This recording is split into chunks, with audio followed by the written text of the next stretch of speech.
Banger after banger.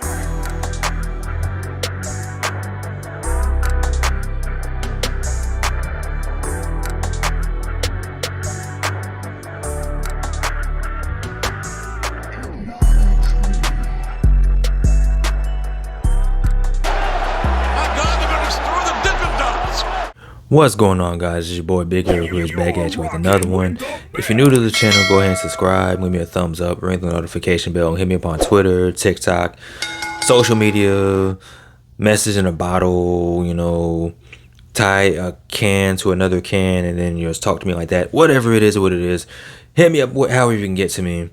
And first things first, before I even get started into this video, I do have to say rest in peace to wrestling legend Terry Funk. Hardcore legend, wrestling legend, man. Very influential to a lot of wrestlers.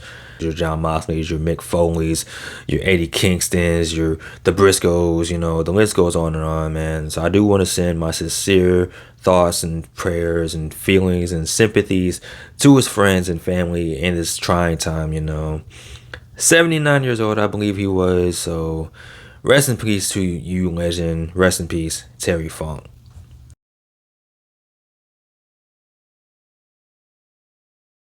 With that being said, man, we have another brand spanking new episode of AEW Dynamite. The last episode of Dynamite before All In this weekend. And this was a good episode, man. It restored the feeling and got me excited for All In. It started off with what was supposed to be the Bullet Club taking on the Elite in a trios match. The match didn't happen. The bell never rang. They just started fighting and beating the hell out of each other and hitting V-triggers and super kicks and this, that, and the third. You had Takeshita coming out and beating the hell out of everybody. So this was just more hype for the show because you had FTR come out and make the save for not only the Elite but the Young Bucks. And later they had an interview. They had a sit-down interview with Renee, who was working, who earned her money tonight. She was working this entire show. But one of the interviews she did was with the Young Bucks and FTR. And the reason FTR came out and made the save was they wanted the Elite at 100%. They didn't want any questions or any stone to be unturned on whether or not FTR was better than the Elite. They didn't want any excuses. None of that. They said they wanted the Young Bucks at 100%. And the Young Bucks responded by saying, like, listen, you guys really have to beat us because our legacy is solidified. We're already considered to be the best tag team, not only in AEW, but the world. So in order for you guys to have this conversation for being the best tag team in the world, you got to beat us because, we're already the Young Bucks. We're already the EVPs. We're already the owners. We already run this place. You wouldn't have a job if it wasn't for us. Your family that you love so much wouldn't be able to eat if it wasn't for us. You know what I'm saying? So yeah, more hype and more setup for their tag team match. A match that I'm really looking forward to. FTR taking on the Young Bucks for the third time. AEW tag team titles on the line. After this, you had John Moxley taking on Rey Fenix, and again more setup for the Stadium Stampede match between the Blackpool Combat Club and Best Friends, Lucha Brothers, and Eddie Kingston. And this match was pretty dope. John Moxley beat Rey Fenix like he owed him money. You know what I'm saying? He was hitting curb stomps on the outside. He was hitting King Kong lariats and Death Riders off the top rope. And Rey Fenix kept kicking out, man. He wouldn't give up. He was hitting frog splashes and super kicks and dives and flips and all that. But John Moxley ended up choking this man out with the rear naked choke. And then after the match, he had the Blackpool Combat Club just come out and just beat up Rey Fenix some more. They started laying him out. They started just whooping this man's ass. And it's not looking good for old Ray. So then you have Best Friends and Pentagon and Eddie come out, and they were trying to make the save. But out of all people to come out and stop him, you have Ortiz. And I'm like, yo, it's Ortiz. Is it happening? Is it finally happening? And it is happening because then you have Santana come out and then they put the beat down on everybody. They come out, they join up with the Blackpool Combat Club, and I'm at home. I'm so happy. I'm throwing stuff. I'm slapping people in the face because I'm so excited at the fact that you have Santana and Ortiz together again. Santana was out for a year with a ACL injury, so it's good to see him back, teaming up with Ortiz. Proud and Powerful is back, and it's official now. You have Proud and Powerful team up with the Blackpool Combat Club, taking on the team of Best Friends with Orange Cassidy, Eddie Kingston, and Pentagon. And instead of this being a 6-on-6 match, it's now a 5-on-5 match because, Rey Fenix was injured. He was taken to a local medical facility. But, the real reason why Rey Fenix was taken out of this match was visa issues. It sucks, It is what it is, man. So after this, you have Eddie Kingston. He's distraught. He's mad because his best friend, one of his best friends, has been taken out of this match. They've been beat up by the Blackpool Combat Club. He's been betrayed by Santana and Ortiz. So he's emotional. He's yelling at John Moxley's wife just for doing her job or whatever. So yeah, there's that. And then after this, you have a segment with Sammy Guevara, who's talking with Renee. And he's talking about why he helped Chris Jericho last week. Because, even though Chris Jericho picked the Don Callis family, Chris Jericho was still his friend. You know what I'm saying? And, he came out to help with Chris Jericho getting beat up by Takeshita and Will Ospreay. So, there's that. Then you have 2.0 and Daniel Garcia come out and, saying, Sammy Guevara, you need to be careful because, you're always looking out for Chris Jericho, but is Chris Jericho going to look out for you? So, there's that. Speaking of Chris Jericho, he had a contract signing with Will Ospreay.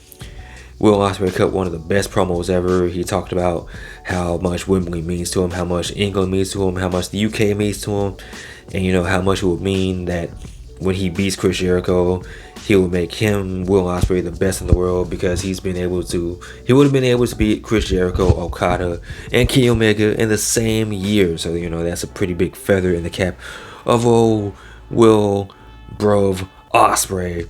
And then Chris Jericho made his case for why this match means so much to him. It's the biggest match for AEW, the biggest match for Chris Jericho. Bigger than WrestleMania, bigger than Fozzy, blah, blah, blah. So, it gets personal between Jericho and Ospreay, and they punch for a little bit, they fight. Because it's a contract signing. That's how contract signings in wrestling work. It doesn't end peacefully, they have to fight. The only thing was nobody went through a table, but, they fought. So, contract signings in wrestling, that's how it goes. So throughout the night, you had different interviews between MJF and Adam Cole. They were both individually talking to Renee Paquette.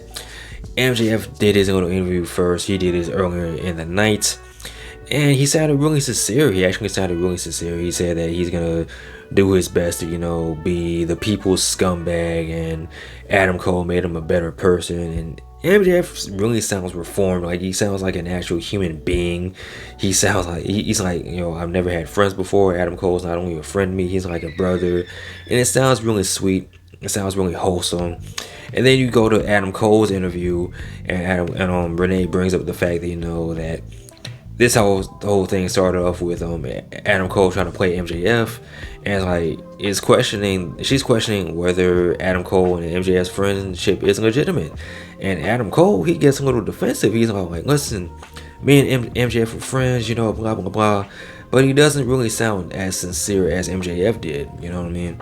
So it's kind of setting up the heel turn for Adam Cole and not MJF. But the thing about the story, there's so many twists and turns because you have Adam Cole looking like he's going to turn heel, but then you have MJF looking like he's going to revert back to his old ways. And then you have simp-ass Roderick Strong looking like a punk. He said that at the end of All In, you'll see the real MJF and the real Adam Cole. So it's really just set up, but you never know which way the story's going to go. And I'm going to just go ahead and fast forward to the main event, to the end of this match, or to the end of the show. You had Aussie Open taking on the Hardy Boys. They won. They defended their tag team titles against the Ring of Honor tag team titles against the Hardy Boys. And they keep defending their titles over and over again. That kind of makes me feel like they're going to lose at All In. I might be wrong. After this, you had the big Texas Tornado tag team match between Darby Allin and Nick Wayne taking on the team of the Mogul Embassy and AR Fox and Swerve. This was a fun match. And I got to say, respectfully, Nick Wayne's mom, she's got it going on. She's a good looking woman. So, hey, I know you ain't got a husband around. I digress. So the whole story of this match was Swerve and AR Fox just beating the holy hell out of Nick Wayne. But the thing is, Nick Wayne won't give up. He's got a heart. He's got the heart of an 18-year-old superstar. He's the best 18-year-old you've ever seen in your life. He's great, and everyone loves Nick Wayne. They kept hitting him with everything. The kitchen sink, Swerve stomps and kicks to the face and finishing moves. But Nick Wayne would not give up. He would not quit. And he ended up beating AR Fox with the most devastating move in all sports entertainment, the surprise roll up. And then after the match, you had Swerve losing his mind. He's going crazy because, this was ultimately a test for AR Fox to see if he could handle the pressure of, tagging with him and being in the Mogul Embassy. And AR Fox failed. He lost to Nick Wayne. And Swerve was like, listen, if I can't depend on you to beat an 18-year-old, how am I supposed to depend on you to beat Sting and Darby Allin? So ultimately, the Mogul Embassy kicks AR Fox out of the group. And I wasn't really feeling that because I'm like, yo, there's got to be another way you can do this, because the big Swerve, wink, wink, nudge, nudge, was Swerve's new partner was going to be Christian. And Christian did the thing we've all been waiting for. They cut the "you don't have a father" promo on Nick Wayne, and that was hilarious. But my whole thing was, couldn't they have found another way to get to this point? Like, instead of kicking AR Fox out the group, man, you could have just made this tag team match official from jump, and it would have made sense because you have Luchasaurus taking on Darby Allin at All Out for the TNT Championship. So, and it would have made sense just to combine Christian and the Mogul Embassy together without having to kick out AR Fox. But whatever, it sucks for AR Fox, but the match is gonna be dope. So now it's made official. Christian and Swerve will take on Darby Allin and Sting in the coffin match at All In. So after this, you have Ruby Soho take on Sky Blue. Ruby Soho wins, and she makes it clear that she wants to fight Chris Statlander for the TBS Championship. So maybe that'll happen at All Out. And you also had, before this match, you had the women, the four women competing in the Fatal 4-Way match at All In, saying, oh, I'm going to win the championship. No, I'm going to win the championship. And also, they're going to have a tag team match. You're going to have the Outcast taking on Britt Baker and Sheeta this Friday on Rampage. Good for them. And the last thing I want to talk about is this whole thing with the Acclaimed and the House of Black. So we have the Acclaimed come out first. They come out with no music, no freestyling, no jokes, none of that. They just want to fight the House of Black.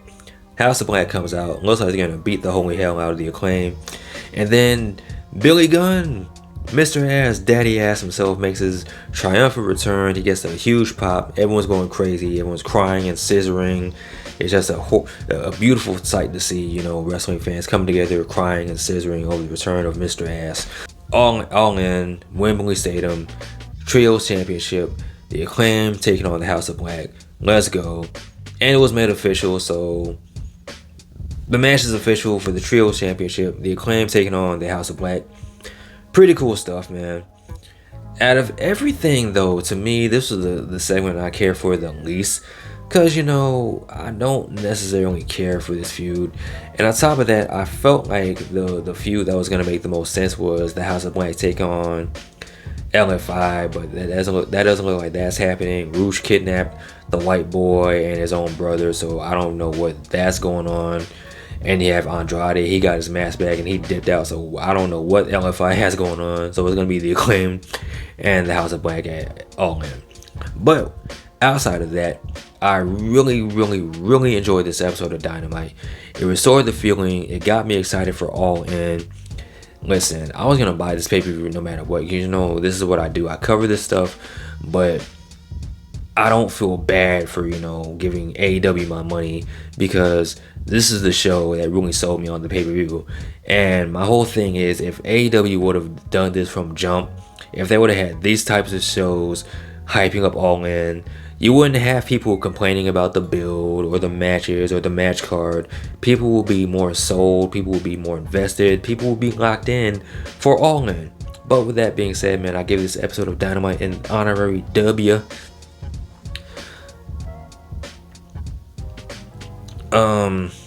I didn't do a review last week because I wasn't feeling good, but that would have actually gotten the legit first honorary L I've ever given anything since I started this review style. But there'll be plenty of other times for AEW to disappoint me, or even WWE to disappoint me. But with that being said, man, let me know what you guys thought about this episode of Dynamite in the comment section below. You guys take care, be easy. I'm out. Like, comment, subscribe. Peace.